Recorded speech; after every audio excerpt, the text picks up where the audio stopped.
Hello everyone, welcome back to my YouTube channel. Students, कल हमने class 9th का chapter 1 number system start करा था। उसमें हमने कुछ बेसिक कंसेप्ट और कुछ बेसिक डेफिनेशंस पढ़ी थी। जो नंबर सिस्टम हो गया, जैसे नेचुरल नंबर्स हो गए, होल नंबर्स हो गए, रेशनल नंबर्स हो गए। तो आज हम उसकी एक्सरसाइज स्टार्ट करने वाले हैं, दैट इज एक्सरसाइज 1.1। उसके हम 3-4 क्वेश्चंस दे रखे हैं एक्सरसाइज एनसीईआरटी 1.1 में। तो हम आज उन क्वेश्चंस को सॉल्व करने वाले हैं। तो सबसे जो फर्स्ट क्वेश्चन है, उन्होंने पूछ रखा है, is zero a rational number? क्या है जीरो एक रेशनल नंबर है? Question mark. Can you right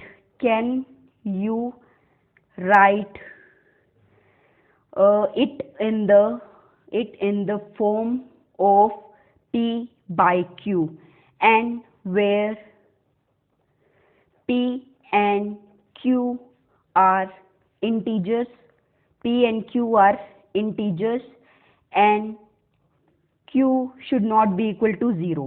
तो फर्स्ट क्वेश्चन हमारा ये है, इन्होंने पूछा है कि is zero a rational number? क्या एक जीरो रैशनल नंबर है? तो सबसे पहले हम इस चीज का आंसर करेंगे कि जीरो एक रैशनल नंबर है या नहीं है। तो इसका सबसे पहले तो आंसर आएगा कि यस, जीरो एक रैशनल नंबर है। क्या है? जीरो एक रैशनल नंबर है। सेकंड इन्होंने पूछा, can you write it in the p by q form? हाँ, तो इसका आंसर आ जाएगा yes, we can write it in the form of P by Q। हाँ, हम इसे P by Q की फॉर्म में भी लिख सकते हैं। और सेकेंडली जो बात आती है, थर्ड इन्होंने पूछा है कि P and Q are integers and Q should not be equal to 0। P और Q क्या होने चाहिए? दो इंटीजर्स होने चाहिए, जिसमें जो Q है, जो डिनोमिनेटर है हमारा, वो नॉट इक्वल टू 0 होना चाहिए। तो इसमें हम कई एग्जांपल्स ले सकते हैं। एग्जांपल्स क्या ले सकते हैं? जैसे 0 ले लिया, 0 के डिनोमिनेटर में अगर हम 1 ले लेते हैं, या फिर 0 के डिनोमिनेटर में हम कोई भी नंबर ले सकते हैं, या फिर कोई भी ऐसा नंबर ले लें जो क्या होना चाहिए, एक इंटीजर होना चाहिए, पर वो इंटीजर 0 की फॉर्म में नहीं होना चाहिए। किसमें? डिनोमिनेटर में। तो हम कह सकते हैं कि जो P बाय Q की फॉर्म आएगी वो 0/1 हो सकती है। एग्जाम्पल हम कोई भी ले सकते हैं, उसमें 0/1 ले लिया, 0/2 ले लिया, 0/3 ले लिया। बस इनकी कंडीशन क्या है? जो Q है वो नॉट इक्वल टू 0 होना चाहिए। अब ये यहाँ पे एंड हो जाता है। ये क्वेश्चन तो इन्होंने ये पूछा था सबसे पहले, तो क्या जीरो एक रैशनल नंबर है? हाँ, जीरो एक रैशनल नंबर है।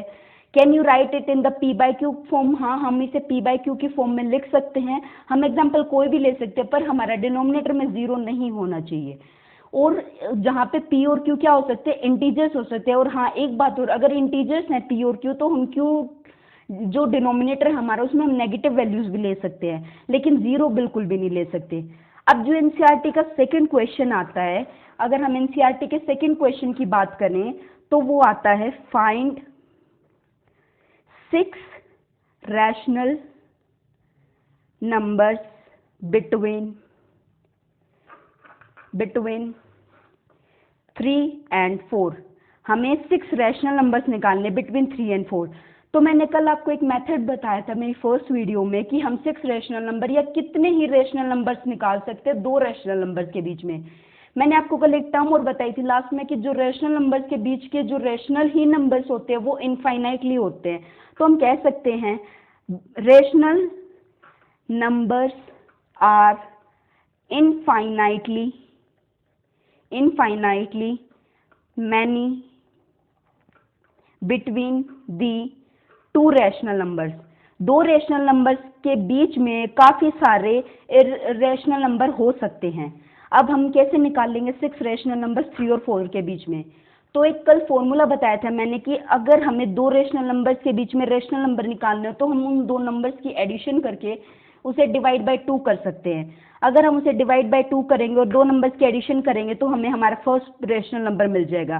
तो हम क्या करेंगे? 3 + 4 डिवाइड बाय 2, दैट इज 7/2। ये हमारा फर्स्ट रैशनल नंबर आ गया है।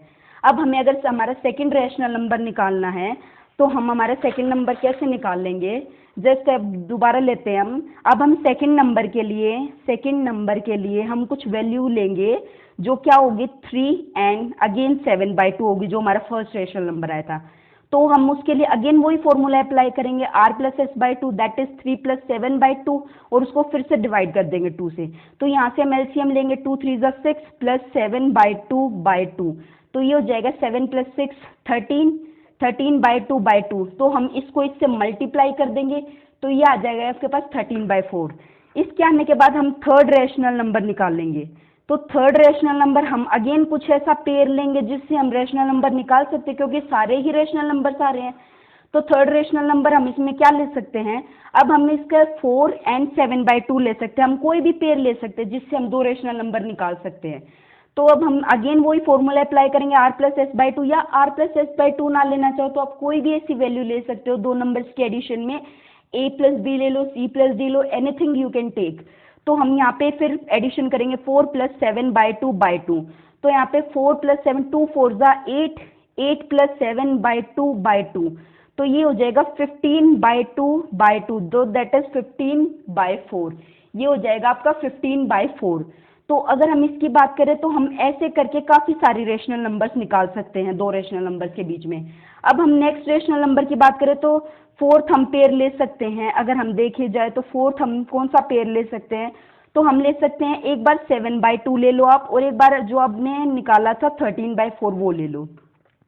उससे क्या हो जाएगा, दोनों को एडिशन कर दो, 13/4 प्लस 7/2, दोनों की एडिशन करके आप दोबारा इनको ऐड करके सॉल्व कर सकते हो। तो इसका ये क्या है, एलसीएम आ जाएगा यहाँ पे 4, यहाँ से मल्टीप्लाई करेंगे तो 2 2 ज़ा 4, 7 2 ज़ा 14 आ जाएगा, और यहाँ पे 4 को 4 से डिवाइड करेंगे 1 आएगा, और 1 इंटू 13 करेंगे 13 आ जाएगा।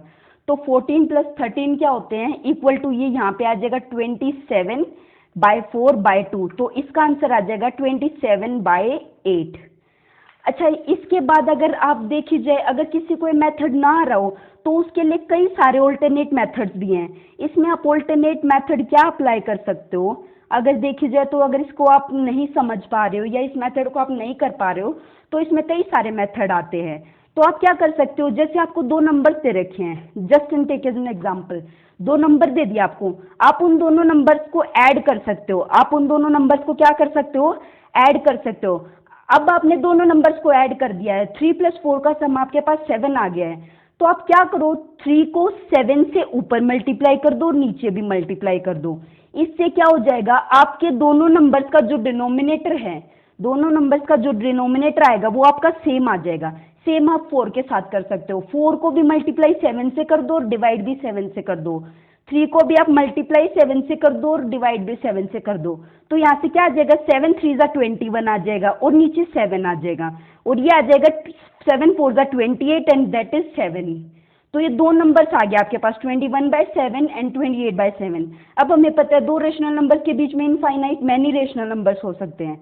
तो अगर हम बात करी जाए तो ये नंबर्स आ जाएंगे 21/7, 22/7, 23/7, 24/7, 25/7, 26/7, तो ऐसे 27/7।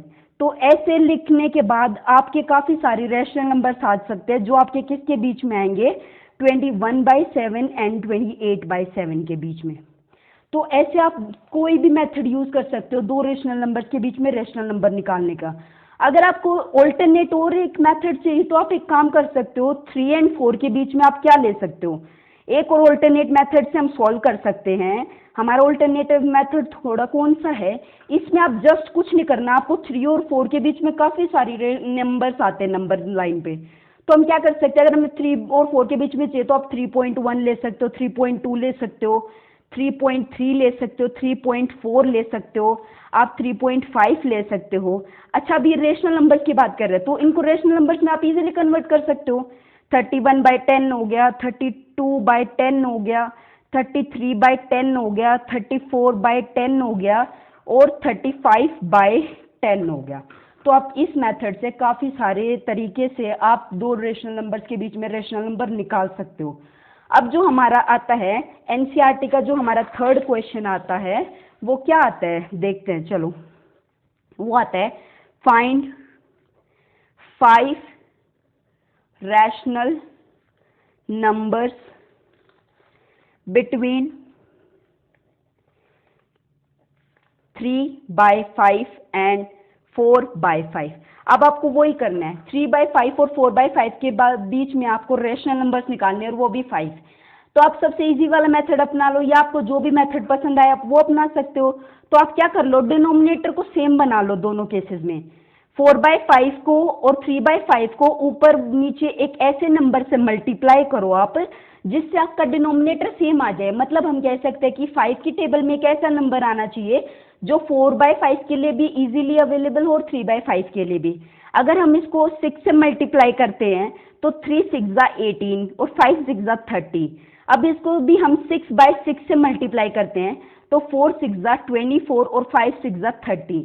ये दोनों नंबर्स आ गए। अब हमारे पास नंबर्स क्या आ गए, 18/30 एंड 24/30। अब इसके बीच क्या 5 रेशनल नंबर्स लिख सकते हो।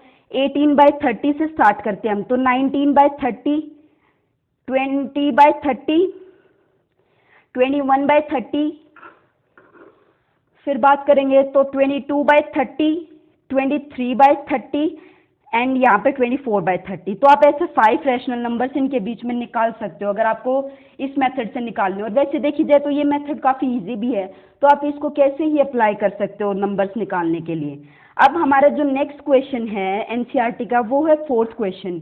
फोर्थ क्वेश्चन में आपको क्या दे रखा है कि आपको ट्रू और फॉल्स बताना है। ये ऐसे ही एक ट्रू और फॉल्स हमने फर्स्ट वीडियो में करे थे। तो हमारा फोर्थ और लास्ट क्वेश्चन क्या है इसका, state whether the following statements are true or false। और ये पूछ रहे हैं कि आपको बतानी है कि जो हमने स्टेटमेंट्स आपको दी हैं क्या वो ट्रू हैं या फिर फॉल्स हैं, और आपको रीजन देना है अपने आंसर के लिए। Give reason for your answer. आपको जो आंसर देना है आपको उसके लिए उसका रीजन बताना है। तो सबसे पहला पॉइंट क्या है, पहला पार्ट क्या है, every natural number is a whole number. ये पूछ रहे हैं क्या हर नेचुरल नंबर एक होल नंबर हो सकता है।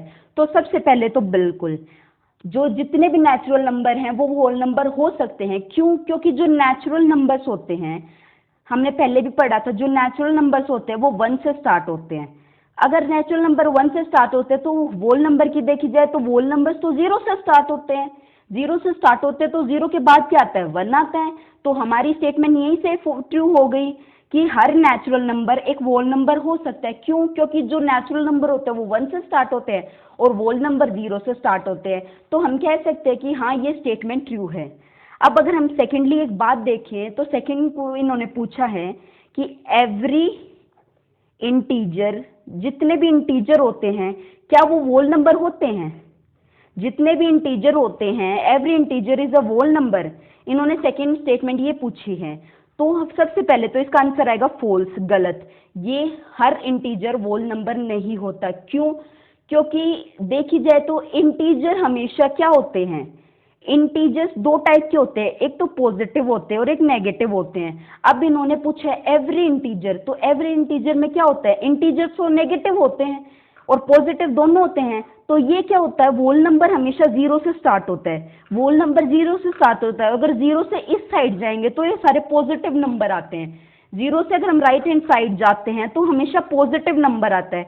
अगर हम 0 से लेफ्ट हैंड साइड आएंगे तो हमेशा नेगेटिव नंबर आते हैं। तो नेगेटिव नंबर क्या होते हैं, इंटीजर्स होते हैं। तो हमारी ये स्टेटमेंट फॉल्स हो जाएगी कि इंटीजर एक होल नंबर हो सकता है। नहीं, इंटीजर होल नंबर बिल्कुल भी नहीं हो सकता, क्योंकि वो 0 से लेस होते हैं। क्या होते हैं, वो 0 से लेस होते हैं। इसलिए हम कह सकते हैं कि कोई भी इंटीजर एक होल नंबर नहीं हो सकता। अब इन्होंने थर्ड और लास्ट स्टेटमेंट क्या पूछी है, इन्होंने पूछी है every rational number is a whole number. क्या हर रैशनल नंबर एक होल नंबर हो सकता है। तो ये भी फॉल्स होगा। क्यों होगा, क्योंकि ध्यान से सुनना, रैशनल नंबर्स क्या होते हैं, फिर बता रही हूँ। रैशनल नंबर्स होते हैं कि p/q की फॉर्म में लिखे जाते हैं। रैशनल नंबर्स हमेशा p/q की फॉर्म में लिखे जाते हैं। मतलब हम कह सकते हैं न्यूमरेटर अपॉन डिनोमिनेटर। तो न्यूमरेटर अपॉन डिनोमिनेटर कहते हैं तो ये हमेशा जो डिनोमिनेटर होता है वो नॉट इक्वल टू 0 होना चाहिए। नॉट इक्वल टू 0 होना चाहिए। इसका मतलब जो p बाई क्यू है उसमें q should not be equal to 0। अब q should not be equal to 0 तो p क्या होता है, वो q को कंप्लीटली डिवाइड नहीं कर पाता। Sorry, q does not divide p completely. जो q है हमारा डिनोमिनेटर है वो कंप्लीटली डिवाइड नहीं कर पाता है। q हमारा जो नंबर है वो कंप्लीटली डिवाइड नहीं कर पाता है p को, तो हम कह सकते हैं जो हर रैशनल नंबर होता है वो होल नंबर नहीं होता। तो आज के लिए इतना ही। अगर आपको ये वीडियो पसंद आई हो तो please do like, share and subscribe and thanks for watching.